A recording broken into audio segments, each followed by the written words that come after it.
What's up guys, benvenuti alla seconda puntata del salotto di AJ Matt. In questa seconda puntata andiamo a coprire una delle 6 rubriche che vi ho elencato nella prima, che è la rubrica OG/retro, con la recensione di una delle scarpe, secondo me, ma non solo secondo me, più importanti dello sneaker game a livello mondiale, una delle silhouette meglio riuscite di Nike. Signori e signori, stiamo parlando proprio di lei, della Jordan 11, e in questo caso stiamo parlando della Jordan 11 Bred o Black and Red o Playoff.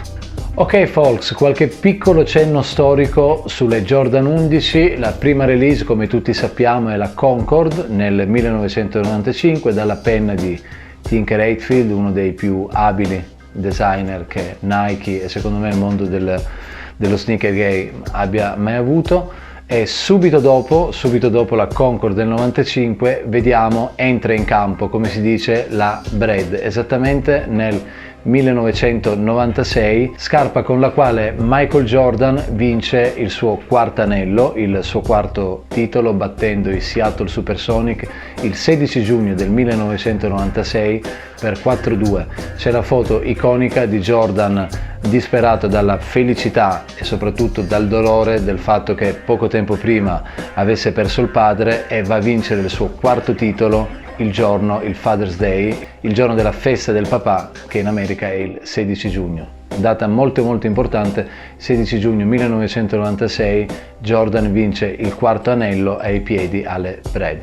Nella mia classifica personalissima di Jordan preferite, la Bred o Playoff, o come volete chiamarla voi, la 11 Black and Red, si trova al secondo posto, perché per me al primo posto rimarrà sempre la Space Jam. Troveremo il modo di fare una in-deep review ovviamente per questa scarpa fantastica, perciò troviamo al secondo posto per me la Bred e al terzo posto la Concord, la prima release della Jordan 11, 1995, ne sono passati di anni. Ok folks, partiamo dalla scatola, perché Nike fortunatamente per le release recenti, parliamo perciò dal più o meno 2017 a oggi, sta riproducendo anche le scatole di una volta, come si dice, perciò troviamo la scatola originale del 1996 con il Just Do It, fascia rossa, black e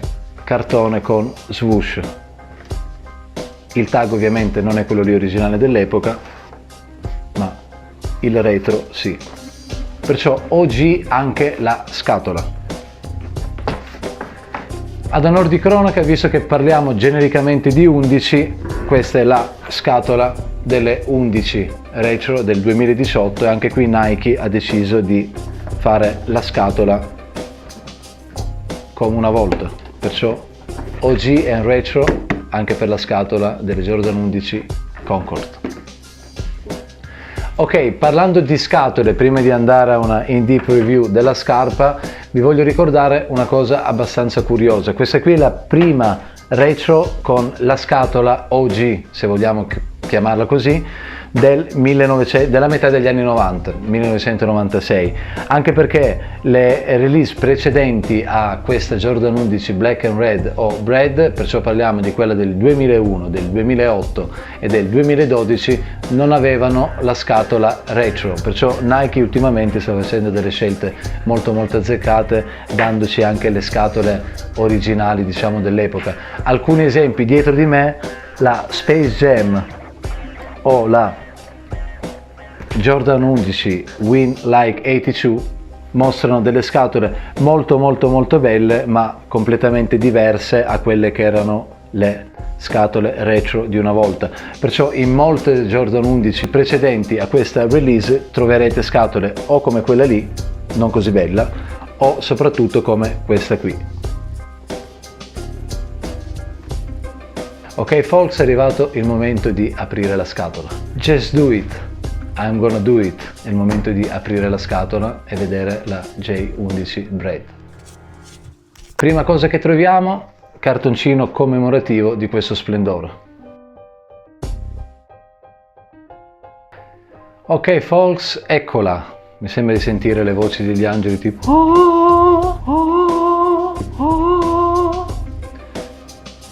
fantastica in tutta la sua bellezza. Di questa scarpa Nike ha fatto release il 14 dicembre del 2019 ed è solito per Nike lanciare le 11 a ridosso delle feste natalizie. Infatti tutte le altre issue che trovate negli anni precedenti sono sempre lanciate intorno al 15-20 di dicembre, perciò è una scarpa natalizia per Nike. Curiosità che chissà come mai. Allora, pronti per un in-depth look di questa scarpa fantastica e così iconica? Allora, iniziamo subito con un super thumb up per Nike, perché finalmente sulle 11 Bread, a differenza delle altre release, usa il patent sulla pelle.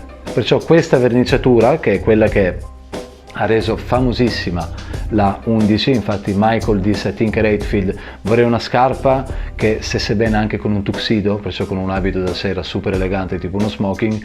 Fortunatamente questa edizione qua è pelle verniciata, perciò pelle con il patent lucido sopra. Da cosa lo riconosciamo?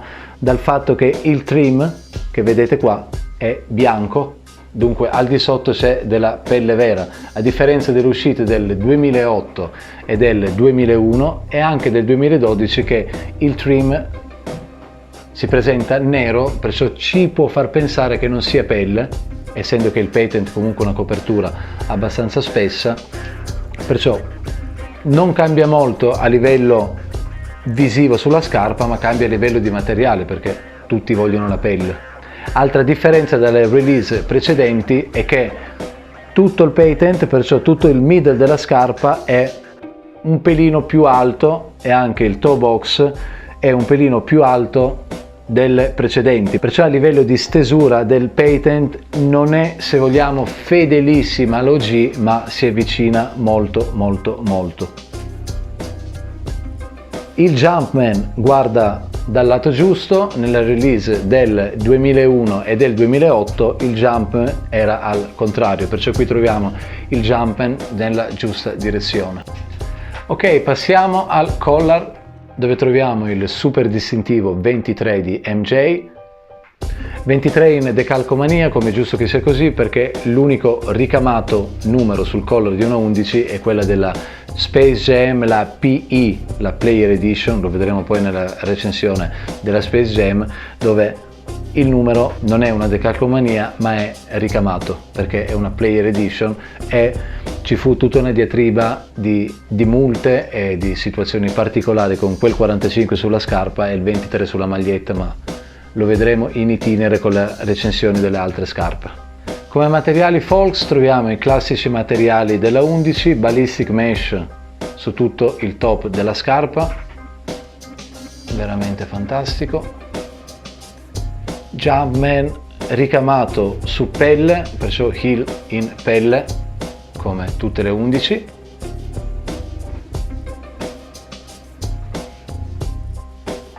Laccio grosso tubolare classico di tutte le 11. Midsole, outsole, midsole optical white, outsole varsity red o red, e naturalmente andiamo a vedere la parte preferita di molti di voi delle 11, che è la sole. Potete vedere il logo del Jumpman al centro della scarpa e soprattutto la fibra di carbonio, reale fibra di carbonio, che fu la prima usata su una scarpa da basket, e l'onore l'ha avuto proprio la Jordan 11.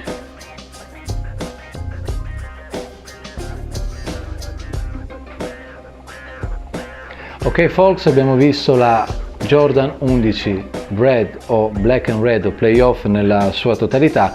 Adesso andiamo a trovare qualche piccolo difettino che questa release, come molte altre, possono avere, e ve li elenco subito. Allora, se vogliamo fare i pignoli, è sicuramente quella che si avvicina di più alle OG, perciò quelle del 96 per quanto riguarda la forma e l'altezza, è solamente un pelino un po' più alta e un pelino un po' più angolare qua della OG del 1996. La cosa che la differenzia maggiormente, più che la forma, che ci siamo per quanto riguarda le dimensioni, è l'altezza del patent e soprattutto l'estensione e l'altezza del patent nel toe box, che sicuramente è molto più alto della OG del 1996, però per quanto riguarda la scarpa nella sua totalità è fatta veramente molto bene. Allora, difettini ne abbiamo sempre su ogni Nike, perché essendo fatte in tantissimi esemplari, ovviamente il quality check di Nike non è proprio top notch, come si direbbe, perciò non è magari dei migliori, anche se c'è da dire che per alcune release, soprattutto per i modelli Jordan, i quality check sono molto più attenti di release più generiche. Se vogliamo fare i pignoli, in tutta la midsole ci sono questi un po' fastidiosi puntini che fanno pensare a uno stampo fatto non proprio fantasticamente. Sempre parlando di difettucci, in molti hanno notato la forma abbastanza strana e schiacciata del Jumpman sulla linguetta o tongue, ve la voglio far vedere, e in molte di queste 11 del 2019, però personalmente a me non dà fastidio, ma qualcuno è stato urtato da questo Jumpman un po' asciugato. Allora folks, piccolissimo cenno storico su tutte le release della Jordan 11 Bred o Black and Red. Partiamo dalla original 1996, scarpa con la quale MJ vinse il quarto anello, perciò abbiamo la OG nel 1996.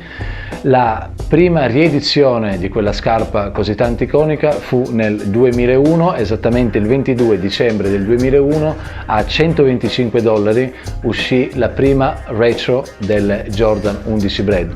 Ora la trovate più o meno su app come StockX o GOAT intorno alle 450-500 euro. Seconda retro delle Jordan 11 a 7 anni di distanza dal 2001, esattamente 20 dicembre 2008, esce il CDP Pack, il Countdown Pack, dove all'interno di questo pack trovavate la Jordan 11 Bred accoppiata con le Jordan 12 Taxi, una delle mie colorway preferite soprattutto per le Jordan 12. Questo pack andava a commemorare le scarpe indossate da MJ durante il suo secondo 3-peat. Uscì alla cifra di $310 e adesso come adesso non si trova a meno di 780, 800, anche $900, sempre su app come StockX o GOAT. La penultima edizione, perciò andiamo 7 anni indietro nel tempo prima di quella odierna, è quella del 2012. Scarpa molto importante, più che per la sua issue, per quello che provocò. Fu una scarpa talmente bramata, fu una riedizione talmente voluta che ci furono diversi atti di vandalismo e purtroppo violenza in giro per il mondo, in America e in Europa, nei camp out per accaparrarsi questa scarpa. Scarpa uscita nel 2012, esattamente il 21 dicembre del 2012, alla cifra di $180, scarpa che adesso potete trovare nel mercato del resell a circa 450-500 euro. Ok folks, siamo giunti alla fine di questa seconda puntata della mia prima recensione, dove ho scelto le Bred 11, scarpa uscita il 14 dicembre sull'app di Nike Sneakers, andata sold out praticamente dopo 10 minuti, ma io ho avuto la fortuna di avere questa scarpa praticamente un mese prima, perché Nike fece uno shock drop il 14 novembre e grazie al fratellone Alfredo Cavaliere, amministratore della pagina Facebook Air Jordan Italia, grazie a lui, che ne ha prese due, conoscendo il mio profondo amore per le Jordan 11 Bred, ha deciso di cedermi un paio, perciò questo paio per me ha una doppia valenza storica, affettiva e soprattutto di amicizia, perché tra sneakerhead un favore del genere, lo scoprirete man mano che lo diventerete, approfondirete questa passione, è una cosa molto importante, una cessione, se vogliamo chiamarla, del genere.